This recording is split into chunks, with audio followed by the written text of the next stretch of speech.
Welcome back, this is Pseychie, and today we'll be taking a look at yet another weapon from the Castlevania DLC. And boy is it actually one of my favorites. So today we'll be taking a look at the Vampire Killer. I do believe it is Richter's signature weapon from the Castlevania series.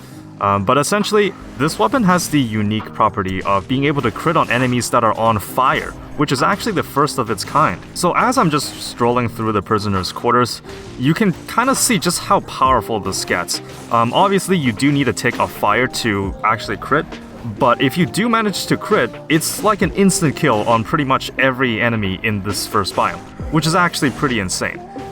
Coupled with the fact that it has a really long reach, and the attack's animation is fairly fast. But yeah, I thought I would release yet another showcase just before another project that I'm working on. And of course, the project in question is the brand new biome guide, which will be one of my more comprehensive guides on this channel.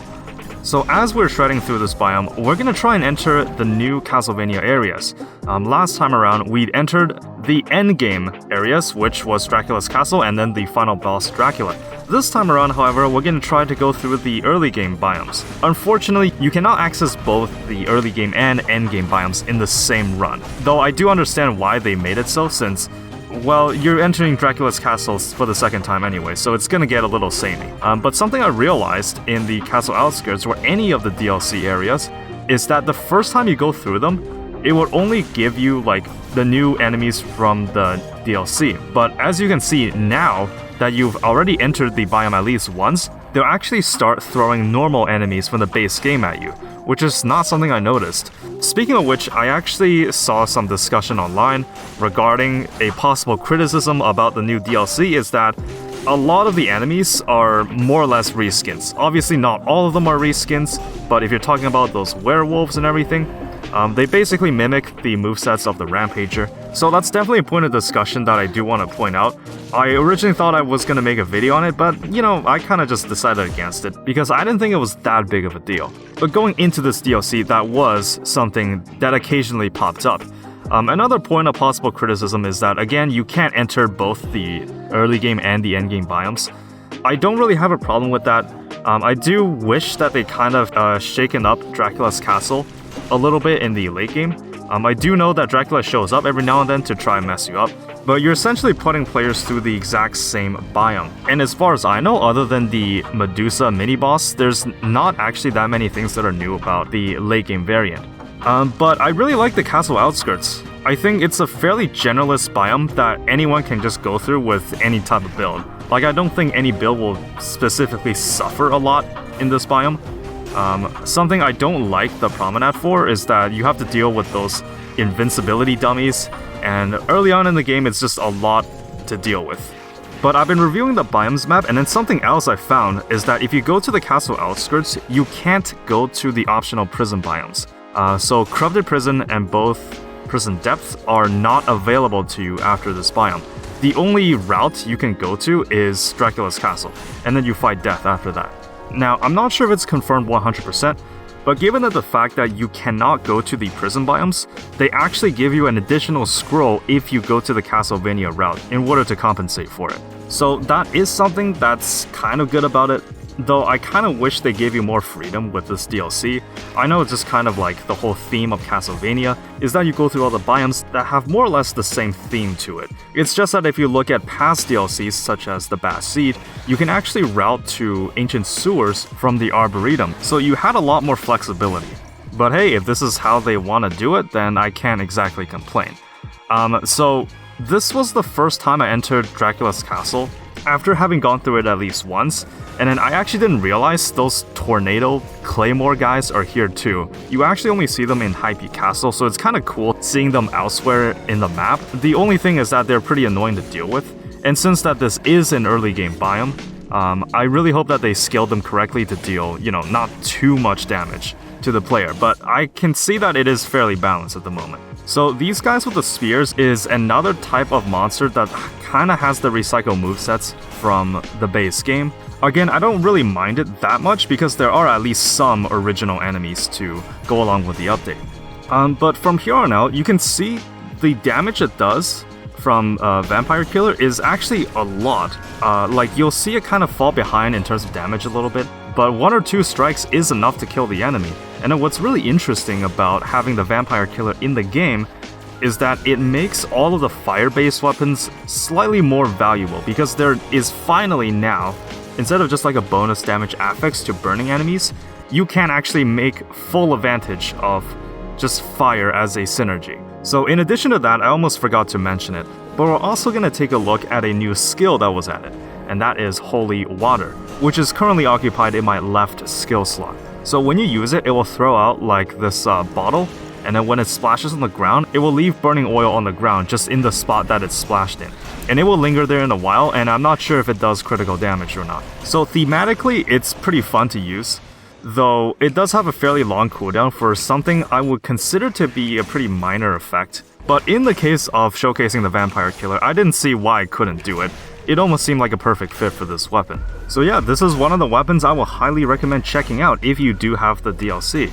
And also something I almost forgot to mention during the stream where I streamed me going through the biomes for the first time, is that in addition to the levels, if you go into your options menu, there is actually a brand new soundtrack for the game, which is like a Castlevania remix of all of the game's entire soundtrack, which is pretty incredible. But if you were able to catch the stream, that's fantastic.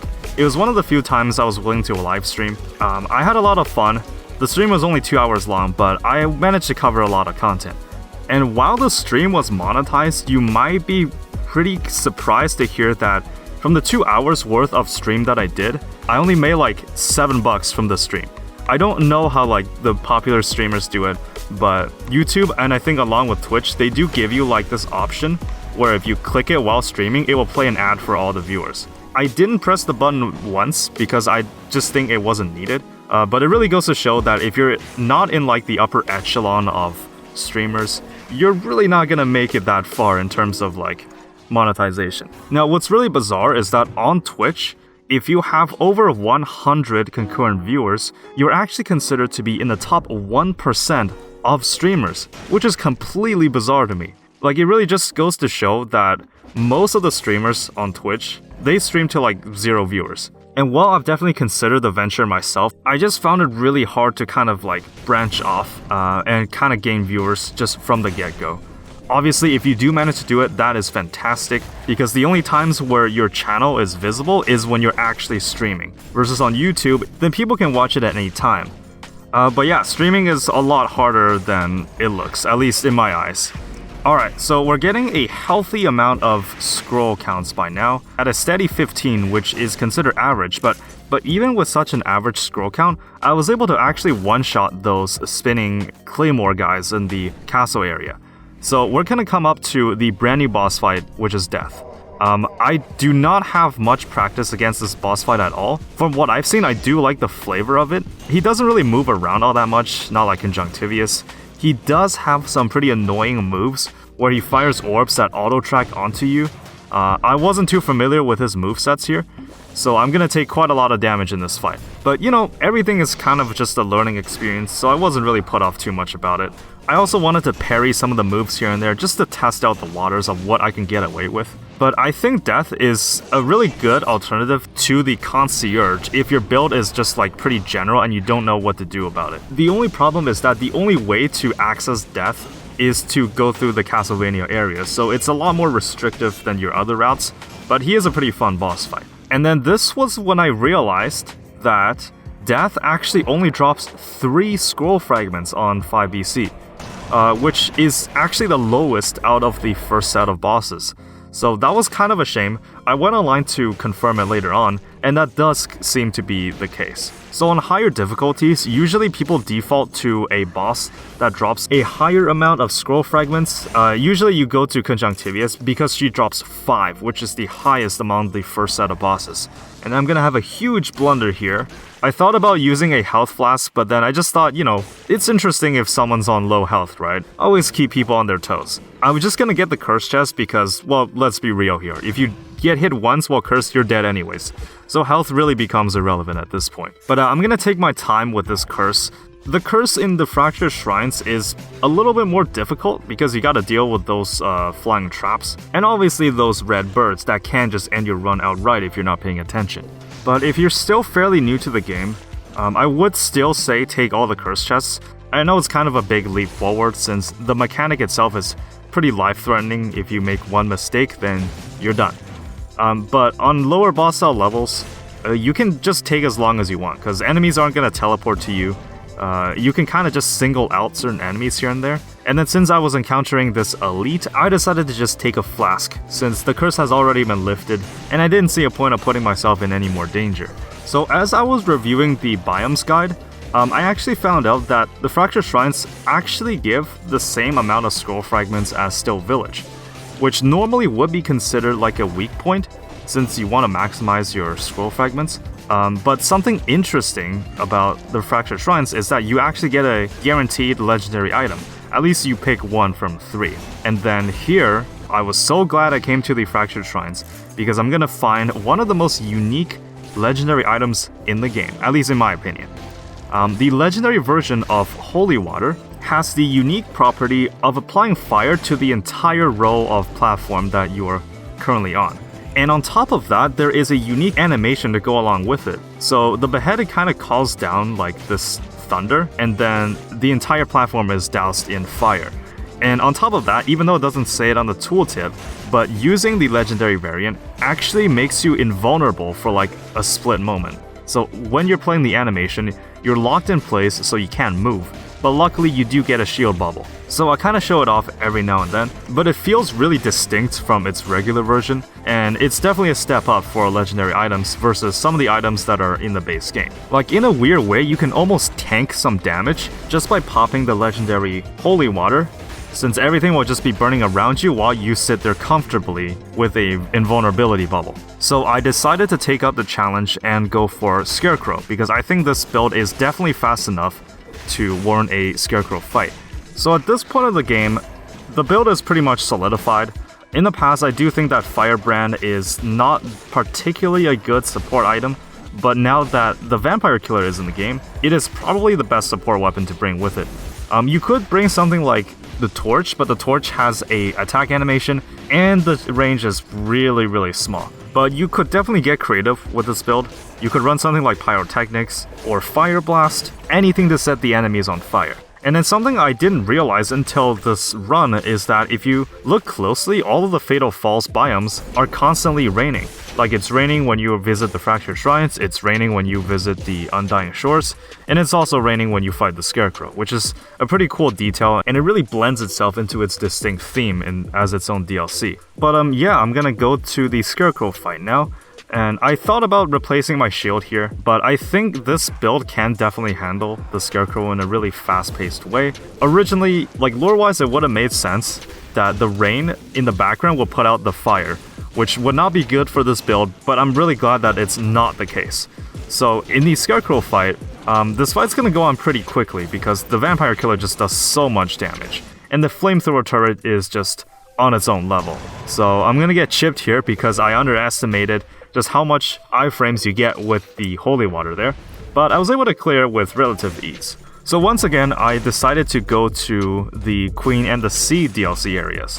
I definitely feel this is a harder variant of the endgame biomes, but I really thought this build would be able to handle the Servants and the Queen fairly well. Because something else that the Vampire Killer does is that it is a whip weapon, meaning that it will actually ignore shields. You won't see it right now, but once we get to the Queen fight, you can actually bypass one of her attacks where she kind of like prepares to parry your attacks. But in this case, you can just ignore that and then you can just hit her without fear of being parried against, which is something that I don't really notice in a lot of whip weapons. And then of course, you definitely don't want to go into the water puddles because as it turns out, you can't light fires in water. So the burning status is, I think, one of the more unique ones in the game, since it is actually affected by your environment. It's the only status that doesn't work in water, where something like bleed or poison can work in pretty much every single circumstance. There is also the fact that if you run electricity damage, it works better if you're in water. But let's be real here, you're not going to be in water constantly, and I don't think there is an item in the game that gives you like a water puddle or something, but that would be pretty cool. So this is the final stretch of the run. You just kind of have to make sure that you don't take too much damage because you really want to save your precious health flasks just for the final boss fights. And in some of these moments, I almost felt like I was cheating, because I would just pop holy water and then literally become invincible for like 1 or 2 seconds while everything just dies around me. But I do believe this is the first time where I've seen a legendary item change that much from its normal variant. And then in these parts, you'll really start to see just how much you can melt the enemies in this biome. Obviously, fire is part of it, but against the bigger targets, Vampire Killer is just an absolute monster against them. Like for me personally, I would say Vampire Killer is an S tier item. I'm not sure when I'm gonna get to the tier list video because I actually haven't tested out all the weapons yet, and I kind of want to get a feel of all the weapons before forming a opinion on them. But I do think that the Vampire Killer drives up the synergies of all items that affect burning, which is amazing. It has really long reach, it has a fairly decently fast attack animation for brutality, and it really embodies burst damage, which is not something that you see a lot in Dead Cells.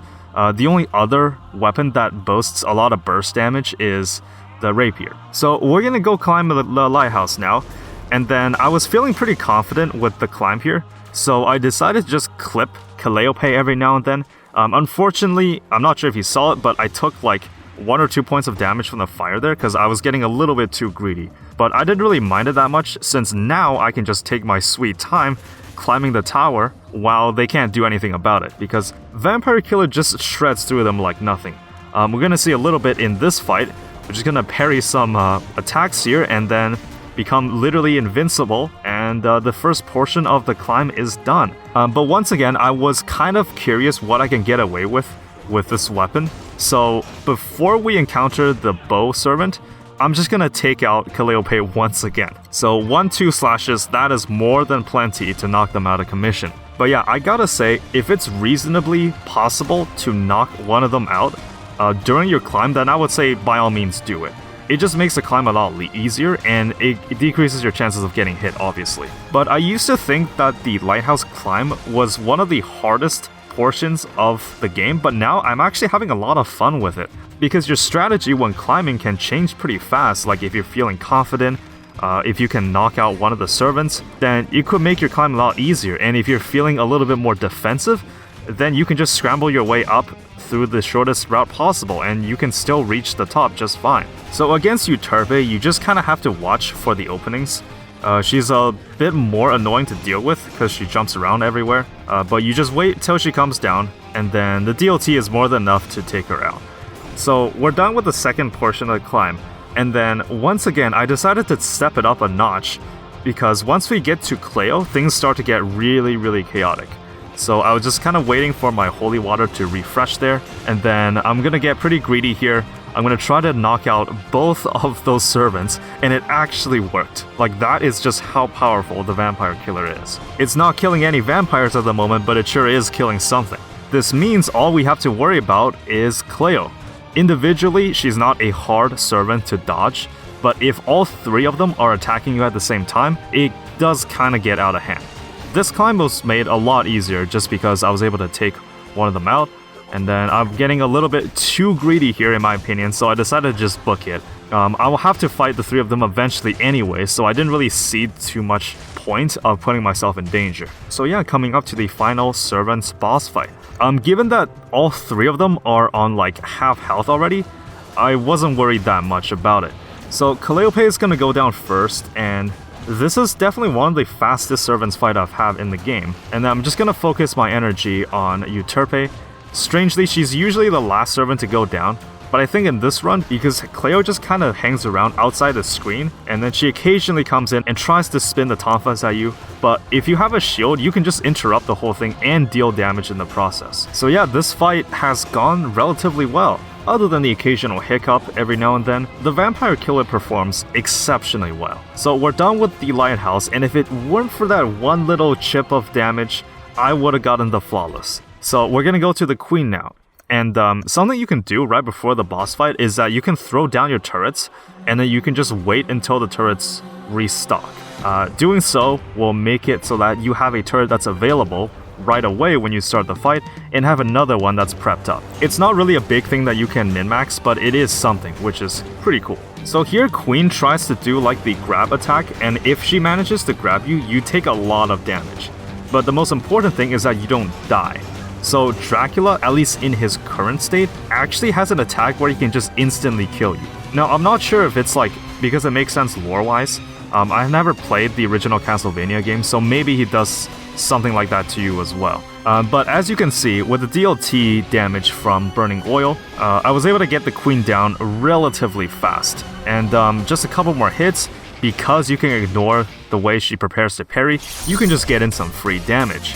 And just like that, the run is complete. So hopefully you enjoyed this showcase of the Vampire Killer. It has definitely become one of my favorite weapons from the DLC. Try it out for yourself if you got the time, and I will see everyone once I finish up with the brand new biome guide. Have a good one.